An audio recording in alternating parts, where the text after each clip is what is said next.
Why? That is the purpose and meaning. That is our call. So Paul says, listen, don't be a taker, be a giver. But the only way you can be a giver is if you're a good worker. And so that's the pattern that we see all through Scripture.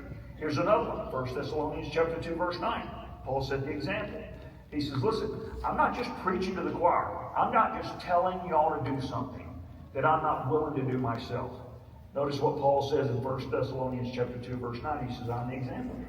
He says, surely you guys remember, brothers and sisters, our toil, our hardship, that we work day and night in order not to be a burden to anyone. Here's what Paul is saying. I took the plow up 6 days a week before I stepped in the pulpit on Sunday. He said, it's plow before the pulpit. Plow before the pulpit. Why? He says, I want to be a great example and a great model of someone who's not just a taker, but I'm also a giver. So he says, you know, our toil and our hardship, we work night and day in order to not be a burden to anyone while we preach the gospel of God to everyone. Let me just tell you, the gospel is not carried with lazy hands, folks. Paul is saying, listen, the gospel isn't carried with lazy hands. When we show up at the office, we need to be there for a reason and a purpose to honor and glorify God, to earn something that I can share with others, to be an example of what it truly means to be a Christ follower, and the idea of work, which leads me to worship. Work, which leads me to worship. Here's the last one I'll read before we jump into this acrostic I want to give you. So here's this.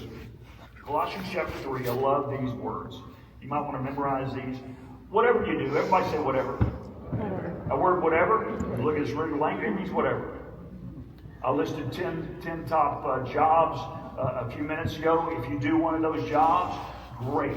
That's part of the whatever. I listed some of the things I've done over the years, what Gina did, or whatever you do. Whatever you do, work at it with all of your heart. That means be diligent in your work as working for the Lord.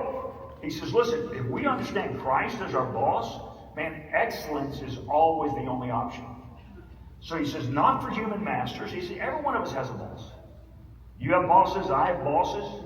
My bosses are called elders and deacons, right? You have bosses wherever you are. So we all have a boss, but he says, listen, that's not our mindset.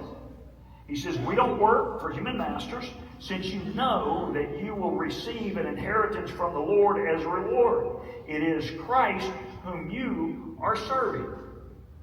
So he's saying, hey, we need a reset about work. That whatever you do, or whatever you're doing, whether it's considered white collar, blue collar, whether it's